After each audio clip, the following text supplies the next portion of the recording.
Welcome, everybody. So my name is Rebecca Thistlethwaite. I'm the program manager of the Niche Meat Processor Assistance Network. If you're unfamiliar with NPAM, we are an extension-led community of practice that is working to help small meat processors thrive. We have thousands of members around the country who are meat processors, meat producers, extensionists, some government agency folks, and nonprofits. We try to host webinars every other month on different topics that our members tell us they want to learn more about. And today we're thrilled to be talking about how to get local meat into our schools. This topic is really interesting to me because earlier in my career I worked on farm-to-school efforts related to produce. But I was always one of the rare voices asking why we're not working on getting local proteins into our schools. And I was often told that it was just next to impossible logistically, price-wise, that it couldn't be done.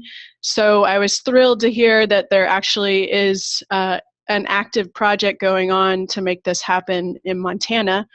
And of all places in the country, Montana seems the most appropriate since there's more cattle in Montana than people. Seems like Montana should be the first place to really make this stick. So today we have Thomas Bass of University of Montana Extension. He's a livestock extensionist. He works with livestock and poultry production. And he's been a key leader in this Beef to School project. We also have with us Jeremy Plummer of Lower Valley Processing in Kalispell, Montana. He's a third-generation owner-operator of this plant, and he's also the vice president of the Montana Meat Processors Association. He lives in the Flathead Valley with his family and also runs a small family feedlot as well. So we're thrilled to have these two speakers with us. In general, we'd like to hold most questions to the end. We're going to have a good 20 minutes for questions at the end. But if you think of a burning question while we're talking, please feel free to pop it into the Q&A box, and Jeremy and Thomas will try to answer it for you. So without further ado, we'll start with Thomas. Oh, we can't hear you, Thomas. Good morning, everybody. Let's see, I appear to should be in share. There we go. So good morning. Tommy is fine for the sake of being a little more informal. I am an extension specialist at Montana State University, our land-grant state here in Montana. Oh, sorry. And I have the pleasure of serving as a co-PI on this project, and I will provide some acknowledgments in my closing because it's been a wonderful collaborative experience across our institution with NGOs and with meat and cattle entrepreneurs and school districts. So Rebecca alluded to a few attributes of Montana that maybe make us an ideal place to kick off a successful Beef to School program and research project. So Montana, we still are hovering around 1 million people in the 4th largest land area state in the US. The last Census of Agriculture or post-Census of Agriculture estimate has us at about 2.65 million head of cattle and calves. That does encapsulate a small dairy industry, but basically we have a little over 2.5 head of cattle for every person in Montana. You know, the size and distribution of our school districts, you know, reflect this low population over a large area. We have 821 schools in the state, 405 districts, and a vast, across the whole spectrum of size for schools and school districts, some all the way down to literally 1. And then on up to, you know, school districts of 100,000 or more. So at any rate, we'll bump on down and those statistics will become relevant throughout the talk. So a bigger background of just general farm-to-school activities. In the last farm-to-school census from USDA, it was noted that Montana had 38% of schools engaged in some farm-to-school activity. The previously mentioned statistics, beef should be a natural component of this movement. Of all the cattle that I described earlier, we're primarily a cow-calf state, so that means most of that industry is geared around selling weaned calves in the fall out of state into the cattle markets and feeding system, or maybe selling some in the spring market after overwinter backgrounding. But generally we're a cow-calf state, which means we don't really finish a lot of cattle in the state. Pretty much none compared to where the industry is centered in the Midwest and lower plains. One benefit we have here in the state that I think contributes greatly to the success of Beef to School is we have approximately 20 plants under an inspection status that can provide retail products. So that can go into grocers, direct market sales, or institutions. So a couple more than 20 plants right now, as far as I understand. 3 are USDA inspected, so those plants can make a retail product for interstate commerce. And then the remainder being under our state inspection program, products that are totally inspection qualified for going to retail in the state and to institutions. Although there has already been a movement, entrepreneurial movement, and assistance from NGOs in Beef to School in Montana, this project seeks to measure some of those successes, identify challenges, and then put out information and technical assistance to keep the momentum going with Beef to School. So as far as the project and the whole reason I'm able to present some data here today is because of Western SARE of USDA and our partnerships with food services, producers and processors, other stakeholders, and my colleagues across Montana State University. So we've interviewed and spent a lot of time with folks in a case study, social science sort of atmosphere, and then we also will have survey data coming along here in a more quantitative fashion throughout this calendar year. And then there's a whole other side of this too that I'm not able to speak to today on observational research happening inside school lunchrooms related to local beef and local beef days. So to jump in, I really want to highlight 3 case studies of our 6. The first one is Dillon School District. About 1,000 students in this entire district in southwest Montana. It's spread out over 3 schools representing kindergarten through 12th grade. This county happens to be the largest beef producing county in the state of Montana. So just a little bit about that relationship. But as you see on a national average, this would be a very small school district, a little over 1,000 students, and they're all accommodated in 3 schools. And as far as their school lunch program, they serve up to 600 meals per day, and about 55% of students therefore are participating. Now for their Beef to School model, this is pretty unique. Most of the cattle in their Beef to School program are former 4-H show animals. So when the 4-H kids take their steers to the terminal show, usually some business entity in state, some benefactor purchases that animal and then donates it to the school, quite often also donating the fee that would be required to have that animal processed. So, you know, many of you listening out there might walk into your bank or your insurance agent, and you see a plaque up on the wall that says, you know, thanks for buying my lamb or my steer, and there's a picture of the 4-H kid and their animal.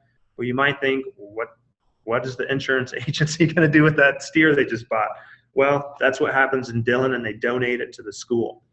And then when they run out of animals in this supply chain, often local ranchers will fill in the need throughout the year. And that's largely driven by word of mouth. And you'll see that community is a strong theme throughout this. Okay, so what about getting it processed? I mentioned these businesses will purchase the animal, donate it to the school district, often also providing the fee so that Ranchland Packing in Butte, Montana can process that animal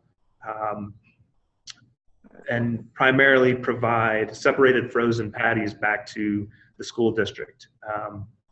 So in this case, the processor is basically just a third-party service provider being paid for their services and providing the meat back. Ranchland happens to be one of our 3 USDA inspected plants. So they do a lot of regional business servicing the greater Yellowstone, Grand Teton, Glacier, Idaho Mountain tourism area with local high quality meats. An additional local processor collaborates to bring the donated product that's processed in Butte the 64 miles back down to the Dillon School District. So Silo Meats has other projects going on with Ranchland. They have a logged freezer truck to keep the chain of command and food safety rules uninterrupted. And so they bring and deliver this product from Butte back down to the school district. The school district is primarily using this local beef for highlighted special hamburger days. They might tie that into come eat lunch with your kids day. I believe they said they certainly tie it into mentor days where a high school student might come have lunch with a middle school student, and they try and make it part of the whole affair. They have signage up in the cafeteria about the local burger, often identifying the ranch, the 4-H grower of that steer where the beef came from, and just really make a big deal about it. However, on an economic side, and we haven't totally fleshed out all of our economic research in this 3-year project, the school district is reliant on these donations for their program. Right now, they just don't have a way with their budget to bring in local beef where they can purchase from a processor or a producer and everybody can cover their bases and maybe make a fair amount of money in the supply chain. Okay, so that's one example of a donation model. Now here's a very small school district up on the high line of Montana. If you're not careful using your cell phone up there, you'll go into Rome from a Canadian tower and get bumped with international charges. So Hinsdale School District is in northeastern Montana up near Canada. The school district has 65 kindergarten through 12th grade students in one school. They have about 75% participation in their school lunch program. Now, this particular program, they do buy from a local family vertically integrated company, Bear Paw Meats.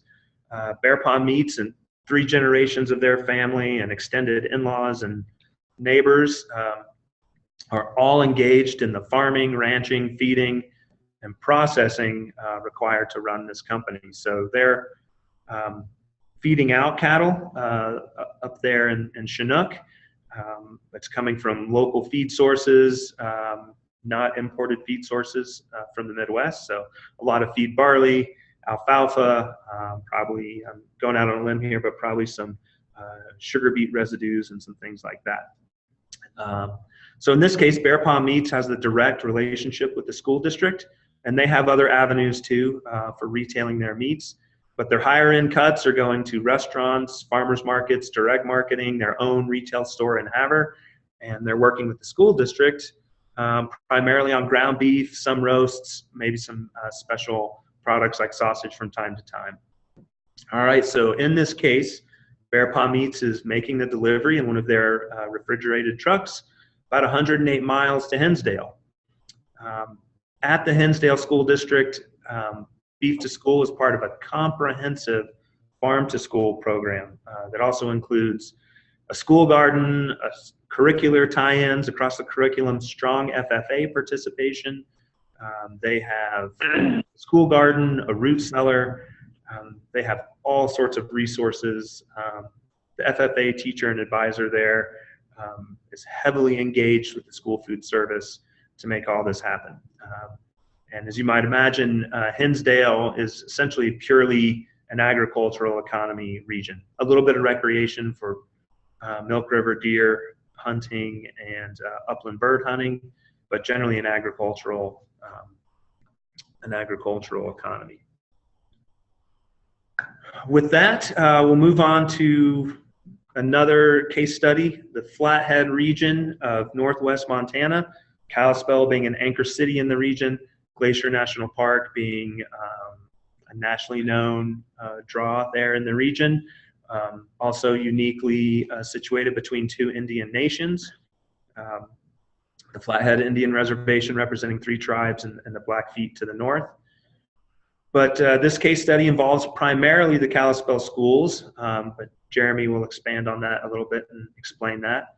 A large district, and I misspoke earlier on the initial slide, but this is one of the largest school districts in Montana with 6,000 plus students. Speaking specifically for Kalispell, it's spread across 12 schools, and then there's 4 or 5 more in this general beef to school network. But Kalispell Schools are the anchor. So we're talking about 2,500 meals per day, a little bit lower participation rate. Some of the bigger high schools in Montana, in cities like Kalispell, Helena, Bozeman, Great Falls, Missoula, some of those high schools have open campuses, so I'm just going to sort of put that in the parking lot. That can be an issue with school participation and the ability to fund higher quality foods in the schools, because students think it's fun to leave and go buy hamburger on the market and then come back for afternoon classes. But the exciting stuff about Kalispell, school buys from a local processor who has developed an awesome system that really works well for ranchers, farmers, his business, and the schools. And so with that, I'm going to introduce Jeremy Plummer of Lower Valley Processing. And I've got some slides to help us both out, but I'm going to let Jeremy take it away right here. Thank you, Tommy, and good morning, everyone. Thanks for having me. I'm just going to tell you kind of our beef to school story and the model that we got going on here that works well. Started off small, and it's grown into a pretty good account for us, and it's going well in our community. So the processing plant that we have here is a state inspected plant, and about, I don't know the exact date, about 5 years ago, our food service director from Kalispell came out to our plant, and she says, "Hey, I would like to get local beef in our schools. How can we do that?"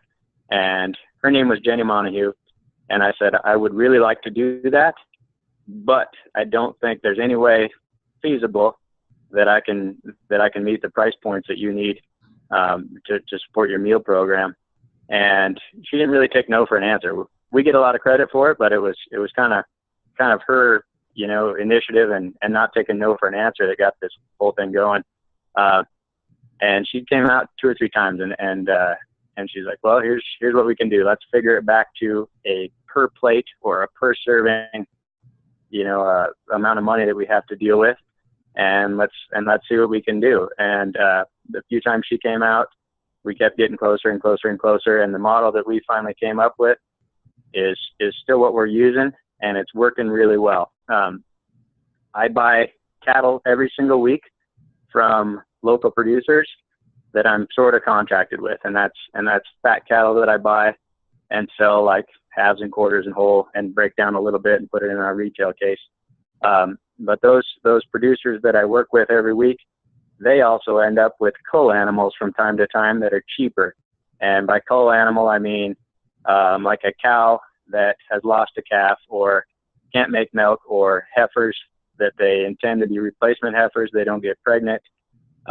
Bulls that are going to be breeding their, essentially breeding their kids if they don't get rid of them. You can only use a bull so long.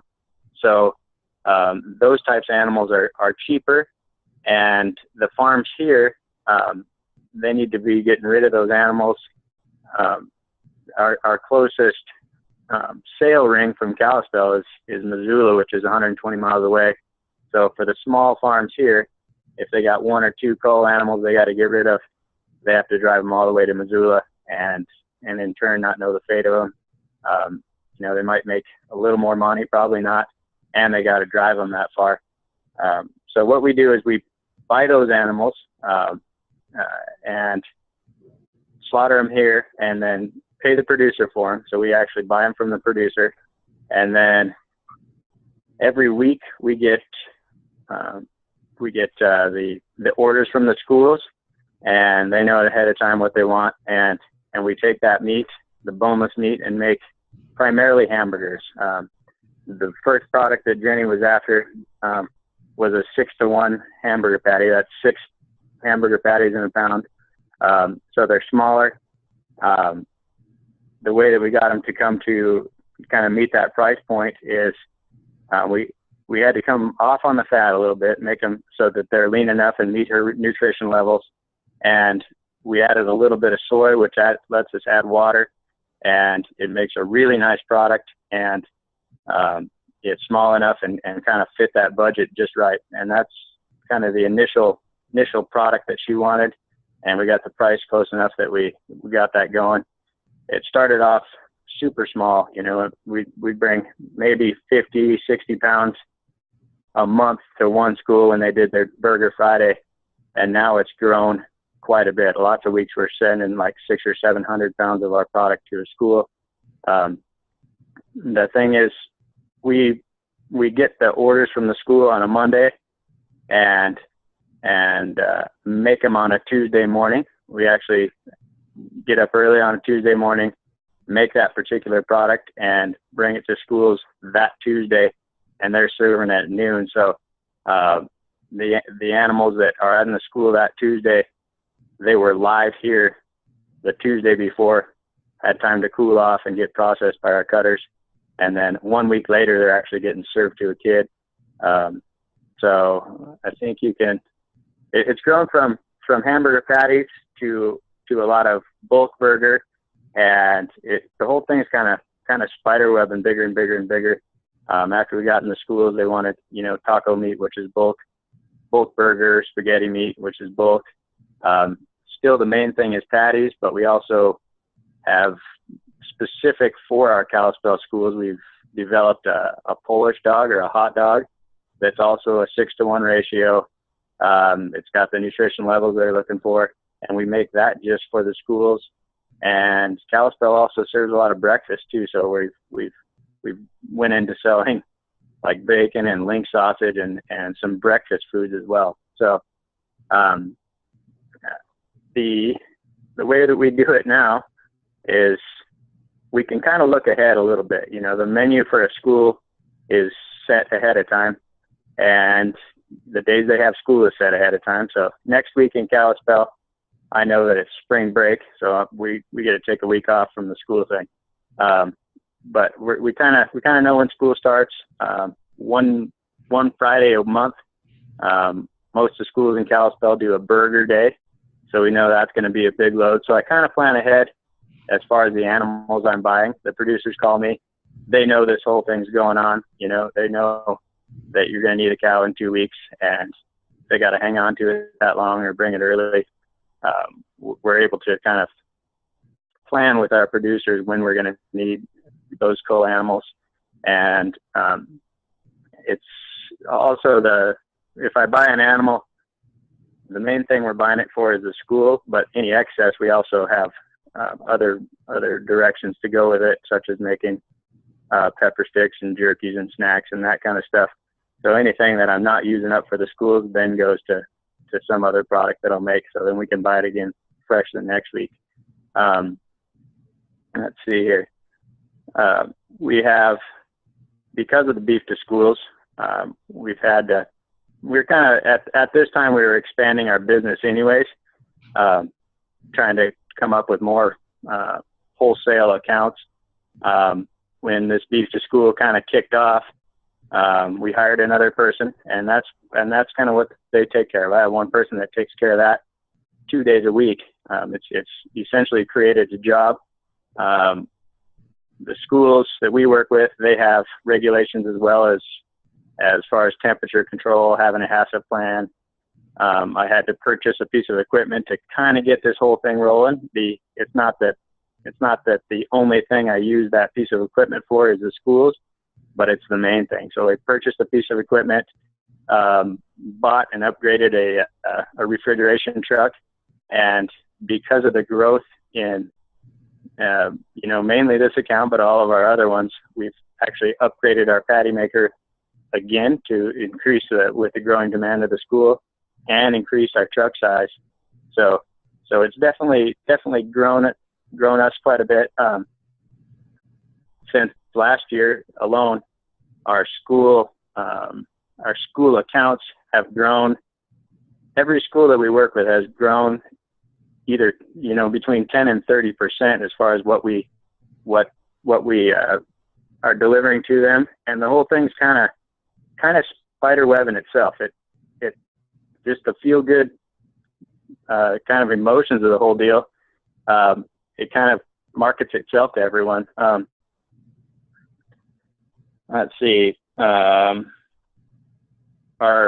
business is started in 1947, and so 1974. So I'm the third generation owner of it. Trying to grow it. We're gonna make a go of it. Excuse me. This year, let's see, our schools that have been working with us are definitely growing. They're growing well, and we're loving the experience.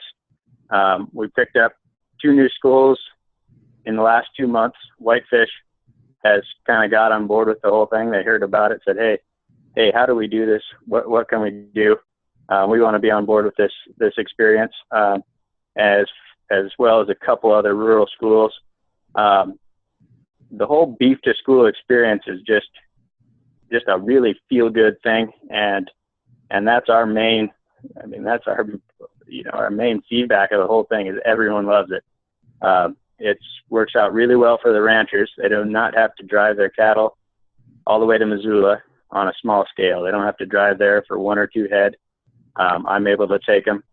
Also, being a small rancher with less than 100 head of animals, you get to where your animals well. It's not like you have 6,000 head and you're sending some cows out. It doesn't mean anything to you.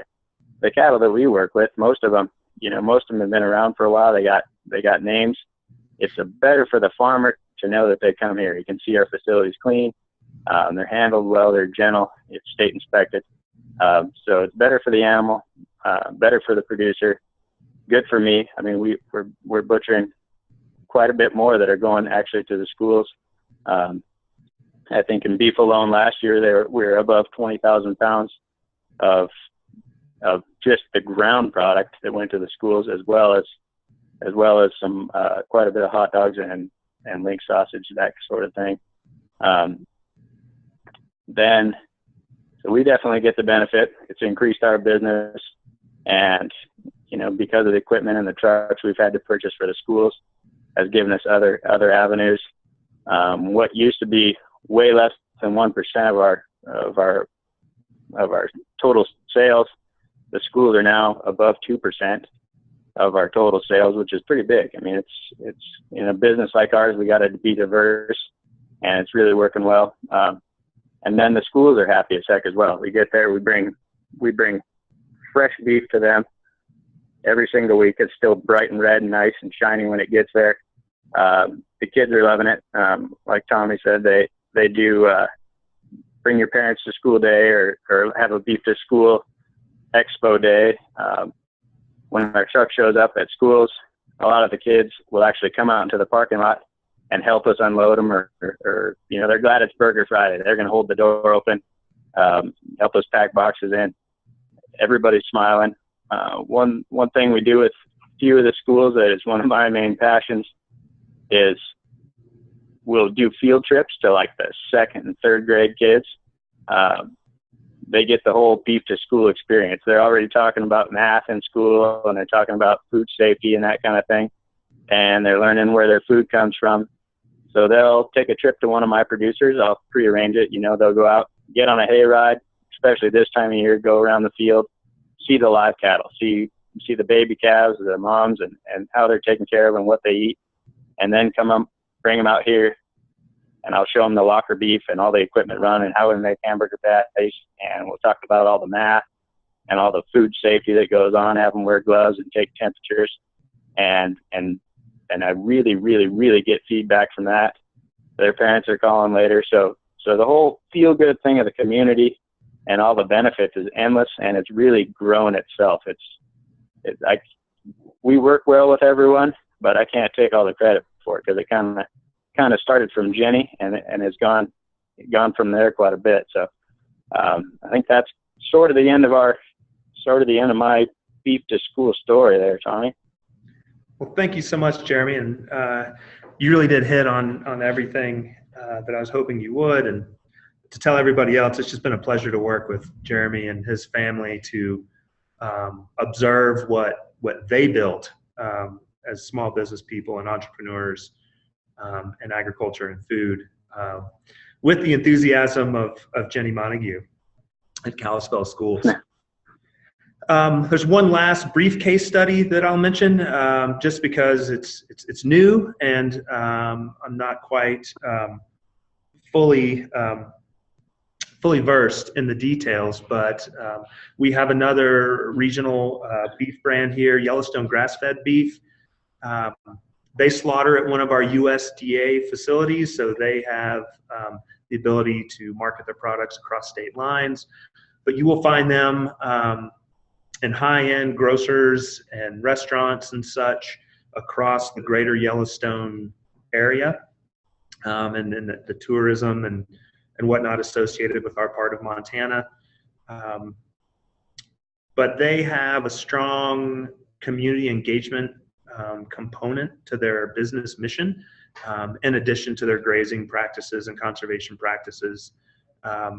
So they right now are beginning to explore and work with some schools to try and figure out what they can do with favorably negotiated prices to schools to satisfy this community engagement component of their mission. So in this case, I don't want to overspeak, but I feel like they're not looking as the school market to be a major profit center, but to satisfy this component of their mission as a business to practice conservation, sell high quality beef, and get everybody paid, but also be parts of communities. So just give them some credit there for exploring beef to school as well, with a slightly different sort of mission. Okay, so to bring us to a point where we can have some Q&A and wrap some things up, I will apologize that we don't have the economic analysis complete, but obviously on the top of everyone's minds, we will recognize that local beef is expensive. What we've seen is that school food service directors will try and balance the introduction of local beef and other higher expense products over a quarter or a year, not per meal. In fact, if you looked at it on a per meal basis, it could make your head spin. But there are opportunities to try and even out that investment to bring in a local product. Processors, they have their expense. Processing is what it is. There's hours, there's equipment, infrastructure, overhead. So often there's little leeway for that processor to depart from market. Perhaps there are some economies of scale on processing day. They can work in the school animals into a full day. The school could benefit there on maybe some volume pricing, in addition to just the school perhaps being able to purchase more at once to take advantage there. But in this supply chain, we don't expect anybody to be donating their time and energies. We want it to be equitable and economically feasible across the supply chain. For producers, it can be difficult to meet the school price, but there are some opportunities to market the entire animal after the premium cuts for some of these niche brands go into higher end markets. Obviously an opportunity for cull cows. And there are different philosophies out there. We've seen the use of cull cows. We've seen, like in the case of Paw Meats, where they're selling the same top-end ground beef that they would sell to a restaurant. That's what they're selling to the schools. Jeremy can have a mix, but the cull cows are what's making it go.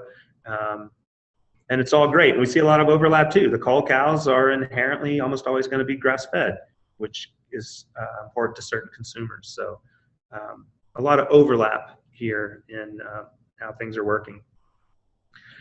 Trends and themes, the cuts in use. We primarily are seeing ground beef in the local product. Some roasts, some other products like Jeremy mentioned, his special sausages and hot dogs. Quite often it's coming in patties, so pre-prepared patties, usually wax paper separated and frozen. Example recipes we've seen, everything from the burger days that we keep talking about, the bulk opportunities. You know, Jeremy mentioned the spaghetti and taco meat that's got Kalispell's making out of bulk local beef. We've also seen some blending and wholesome extenders with some other Montana-based products. So lentils is one. Montana is the top pulse crop producer in the United States. We have a lot of lentil production and chickpea production up around Great Falls. Mushrooms, Jeremy is quite progressive and agreed to take on an experiment with the National Mushroom Council to work on some blends there with beef and mushrooms for different products, and a blended beef mushroom burger. And so that can help balance the budget a little bit, extend the use of local beef. And then also we can grow squash like crazy in Montana, and so some of the school districts are experimenting with vegetable purees to extend the beef, particularly in pasta sauces and things like that. Signage, we've mentioned a lot of this. A lot of this can be tied into other farm to school programs and Montana's Harvest of the Month program. Signage, I mentioned in the Dillon case study, you know, literally saying today's hamburger day is so-and-so steer, such and such ranch, et cetera. So that menu labeling and branding is an extension of that. Word of mouth. With Hinsdale, I mentioned the educational activities and curricular tie-ins, as did Jeremy, and he's a part of that, enhancing food and fiber literacy in addition to supplying the local beef. As you might have gathered on your own, community pride and engagement is a theme through all of our case studies. And of course, we're trying to figure out how to make this economically feasible, but there is a value that can be placed on the intangible community aspects of our beef to school supply chain, at least how we have observed it. And so those relationships, Jeremy talked about how he built a personal relationship with Kalispell Schools that really was the impetus to get his program going. We've seen that in other examples that are not presented here today. A lot of stakeholders are motivated by the short and transparent supply chain. You know, Jeremy mentioned that as well, especially with the smaller producers. You know, their cull cows even are not going to the great beyond cattle market and then to be shipped out of state to go into low grade products. They're slaughtered locally and feed the local community. Food and fiber literacy is an academic term, but basically we're just talking about connecting students, parents, community members with where their food comes from, and having those local supply chains. So that's a motivation and a benefit.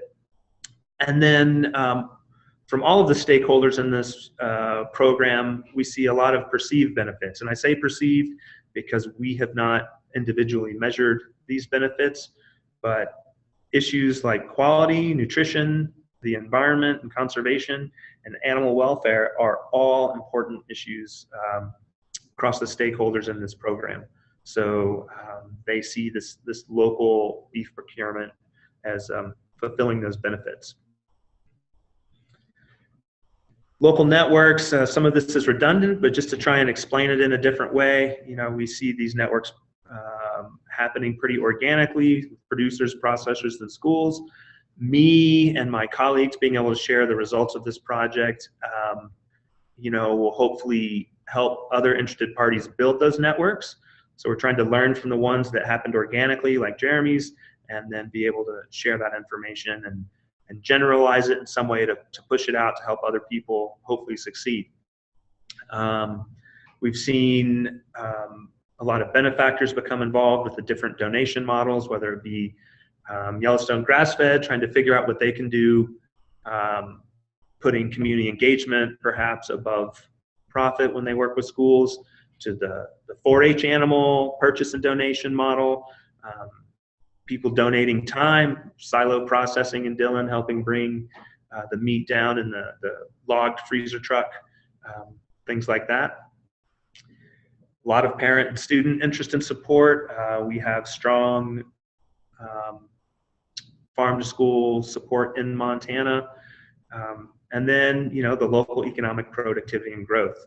Another just strong thing. Jeremy was talking about how things feel good, but he also demonstrated how his business is growing and making money because of this. So there really is true economic productivity and growth that we've discovered in our case studies.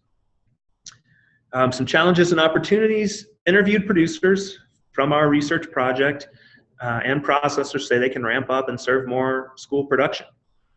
Talking to county agents within the MSU extension system, they believe there are a lot more producers out there that would and could participate on the supply side, whether it be culls or saving back a decent steer to sell affordably or donate.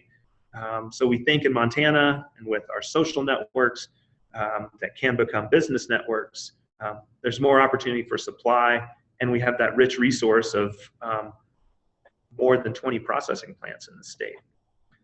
But we do estimate that in our state, with 150,000 or so students in the K through 12 system, fewer than 1 million total residents, we're only putting up to 200 head into beef to school at the moment.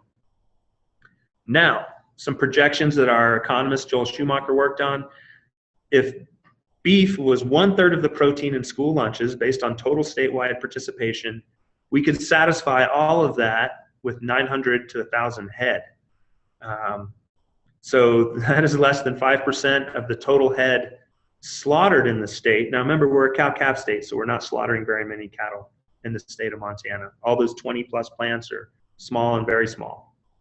And it's a fraction of a percent of the calves that are marketed per year, you know, that are headed out of our state into the conventional beef marketing system. So we have the potential for growth, but it's not going to be a huge impact on the cattle industry overall.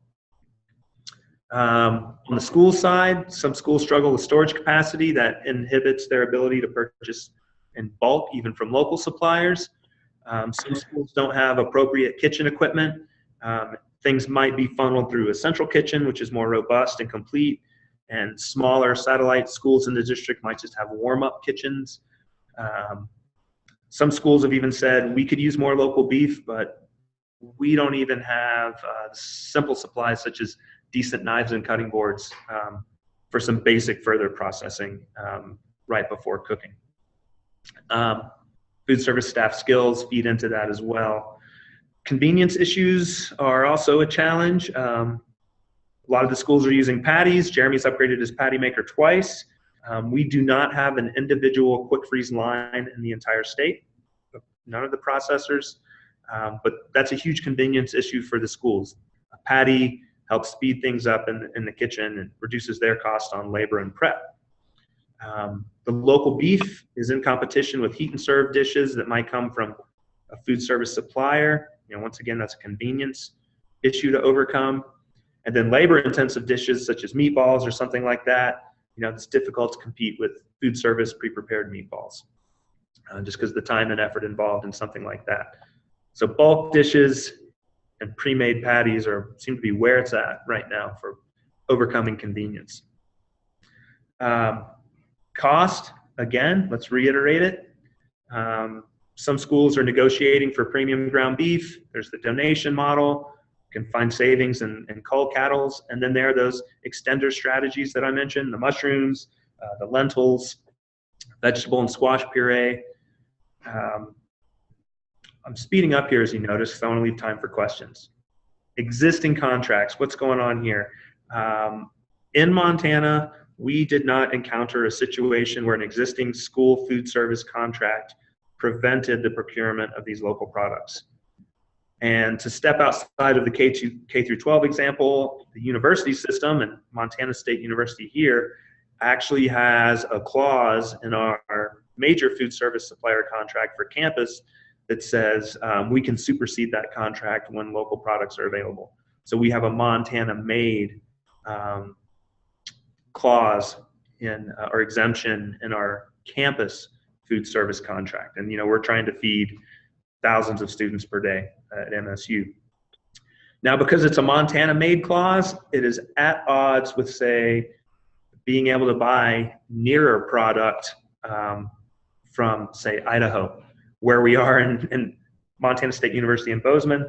We're closer to a processor, a regional processor in Idaho Falls than we are to some of our beef resources elsewhere in our own state.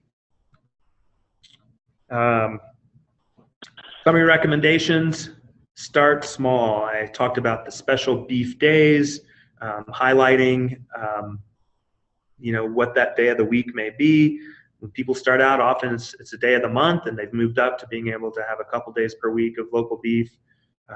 Start small, work up, build those relationships, pilot it out, start small, see how it works, test it out, work with your NGOs and parent groups.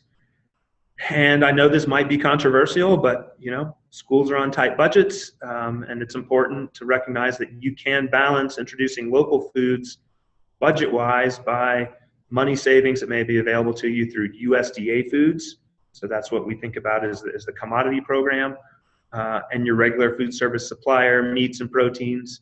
So in Dillon in particular, and one of our other districts, they said they're working to bring in the local beef and best they can, and they're offsetting that with strategic use of the most affordable products available to them elsewhere. So that can be a consideration in how to make this fly. And we mentioned the highlighting the special days to get started. Some acknowledgments: this has been a rewarding and vast collaborative project. First and foremost, I need to thank Dr. Carmen Biker-Shanks, who was the original PI on this, and myself and some others were able to join as co-PIs. She's in the College of Education, Health and Human Development department as a nutritionist. The National Center for Appropriate Technology, a public-private organization with USDA and having their non-governmental wing as well, and their lunch programs and local sustainable ag programs helped us. Montana Team Nutrition, my own college of Agriculture and MSU Extension, the State Office of Public Instruction, so that's our state Department of Education, and all the food services across the state that have talked to us, and then Montana's producers and processors. So need to give everyone credit. I'm going to leave this contact slide up for some other, let you copy down those links or maybe get them posted into chat while we open it up for questions. And I apologize for going a little bit long here, but we're proud to share what we have.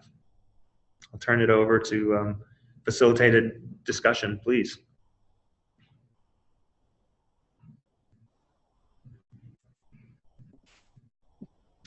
So Rebecca, we're not hearing your audio. Could be the same issue we had earlier. If you want to, I'm not sure if you unplugged and then plugged back in. Yeah, you're unmuted, so that's not the issue.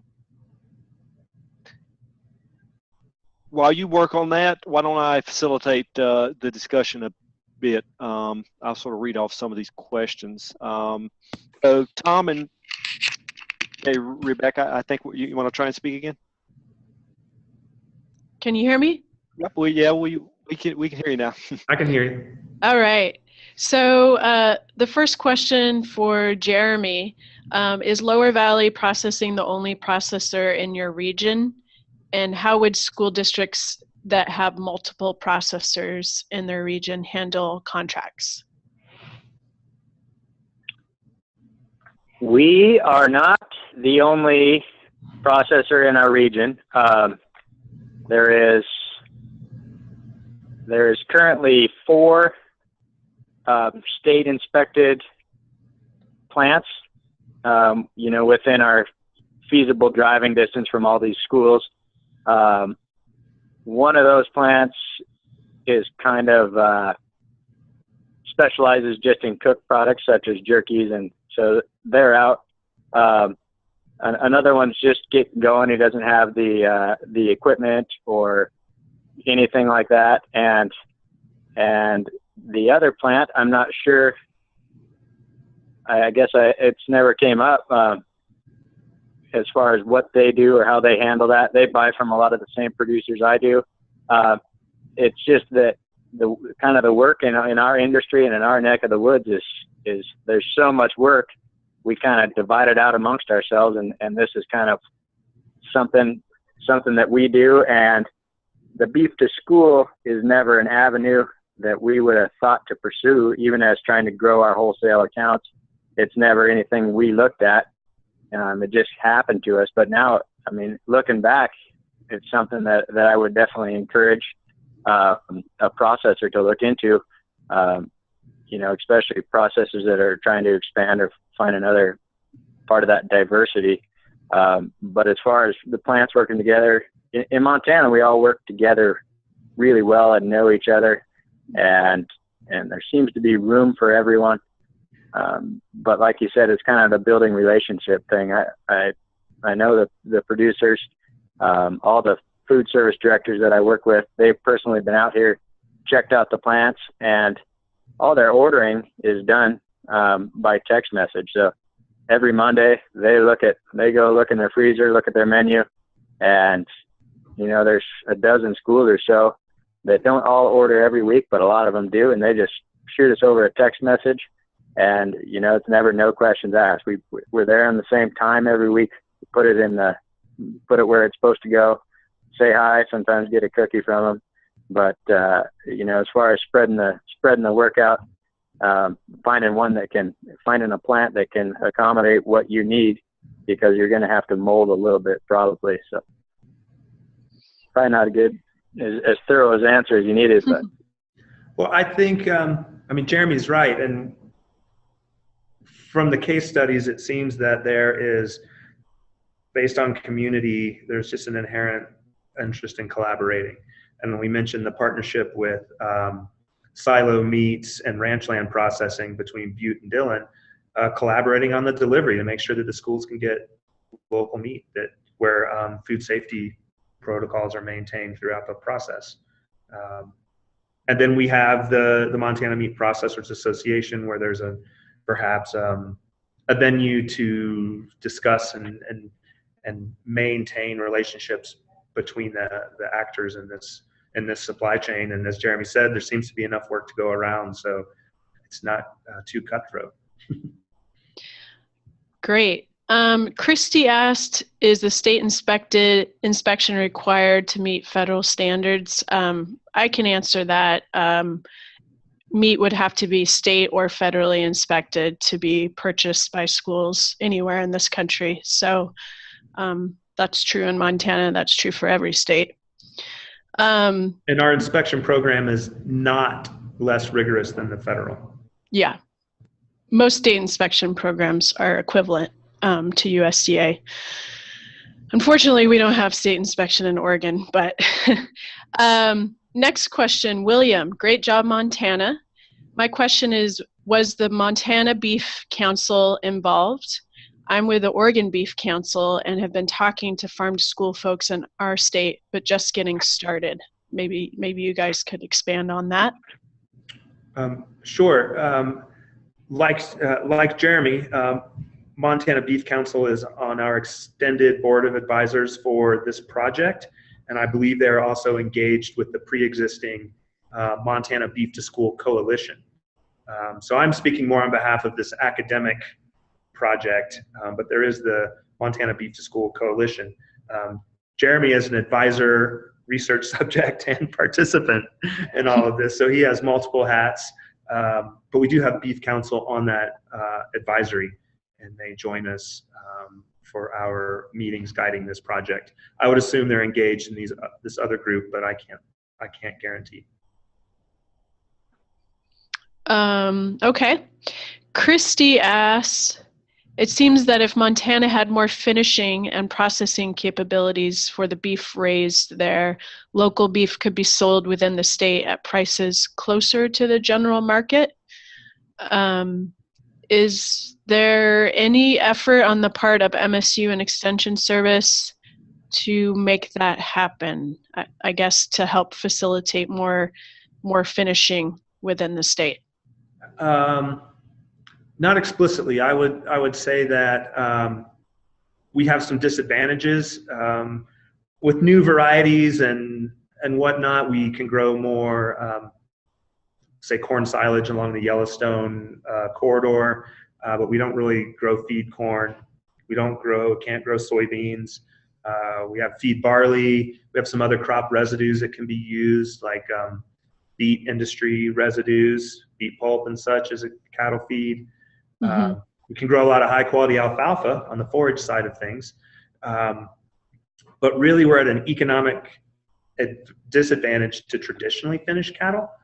But we have a vast range and grass resource that supports cow-calf, industry. And then looking at what are the sizes of plants in the country, most of the mid-sized plants have dropped out, across the entire country. You've got the mega plants and then the small plants, and mm-hmm. Montana has an abundance of small plants, and that's great. But I don't know what the capacity is to step that up for sort of the economies of scale for more affordable local beef. And then the final issue is our latitude and elevations across the state as well. Though we're seeing shorter winters over the last 40 years for sure, but then harsher, droutier summers. So we have a traditionally short growing season, snow. So there's a lot of factors that prevent us, I think, from having greater feeding, economies of scale that would bring down the cost of local beef. Sherry asked, what is IQF? That's individually quick frozen, correct? Correct. But Jeremy, in your case, you're actually selling them fresh patties, right? They're not frozen? Right. We bring our patties to the school one day a week, and they use them up before Friday. We bring them Tuesday morning, mm-hmm. and everything that we brought them, they use up before Friday. So that's just the model that we use. Mm-hmm. So some institutions prefer individual quick freeze, and that's where you can have a bulk bag of patties that are not stuck together, and there's not the wax paper in between each patty. Mm-hmm. So if you buy pre-prepared burgers, say, from the freezer section at Costco, that might have come off an IQF line where you open up the sleeve and just crack apart burgers. The frozen patties that we do see in Beef to School in Montana start like Jeremy's, separated by wax paper, and then they're just conventionally frozen in a freezer, but separated by wax so they don't stick together. I'm going to pop over. There's a couple questions that people put in chat. Are any of the schools using roasts for sliced or shredded beef? That wasn't mentioned too much. Is that not common? I think that is true. Mm-hmm. There was one school, I believe, that said they do a French dip day, mm-hmm. and I think that might have been tied to the Paw Meat supply chain with Hinsdale, mm-hmm. and they do have another school or two. I believe it was them that said they worked on a French dip day, so there is that. Otherwise, roast meat, stew meat, there's some other things going on as well. Mm-hmm. Mm-hmm. And another person asked about how grass-fed beef was received by the schools. Have any of the schools tried grass-fed beef, and have the students or food service experienced, the difference between grass-fed beef and, say, grain-finished beef in terms of their acceptability of it? We have not measured that explicitly as far as fed beef in the conventional grain sense versus grass-fed, but Jeremy's supply chain is essentially inherently grass-fed with the cull cattle. Livingston School District, which was not presented here today, and Livingston Health Care System, they had grass-fed products from 2 specifically grass-fed ranches in their area. Yellowstone Grass-Fed is finishing forage finish product. We have not done a taste test comparison like some of your colleagues have, Rebecca, there with OSU and some previous research there in your group. But that's right. Folks seem to be acceptable of both. And in Montana, we have everything. We have in our niche meat, our local meat system, we have conventionally fed local meat. We have organic, conventionally fed local meat. We have grass-fed. We have sort of a combination, so a light feeding regime just to try and polish things up, so to speak, but primarily forage finish, and across the spectrum from organic, non-organic, sort of all there. And that's reflected across the beef to school programs too. Okay, popping back over, we'll do just a couple more questions since we're at the time here. Is it common for each processor to deliver to the schools, or does it vary? It would vary. So I'm trying to think, and we have a representative from a food service distributor that works with our local industries here as a participant I saw. I don't know if they're delivering to schools or not.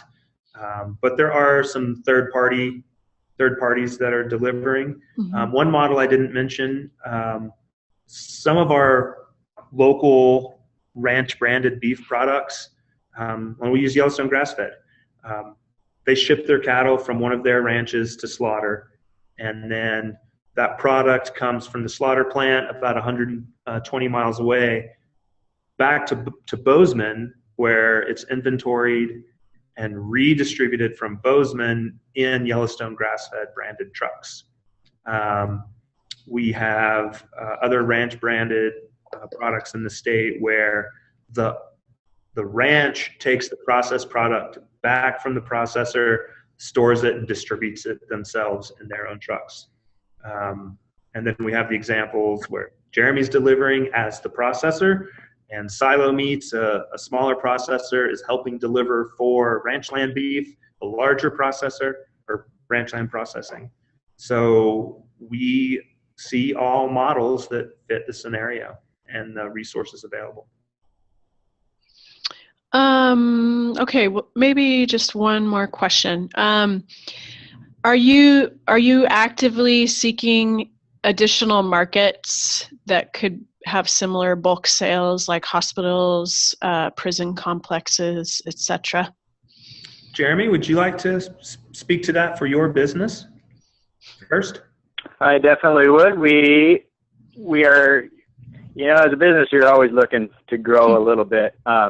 And one of the ways that we've kept the cost down for the local school meat is by doing volume. So like I mentioned, when we buy a couple cows in a week that are going to go to the schools, it doesn't all go to the schools. So if we know we got to make 600 pounds of patties for the schools, well, we have all the equipment running and we have the manpower and we're getting that particular piece of equipment dirty, we might as well make 1,200 pounds of patties or hamburger and definitely, but the reason we have that equipment and are buying that cows is because of the schools. So definitely it makes it to where we have the opportunity to expand a little bit because we're already making hundreds of pounds and everything's set up and the grinder's going.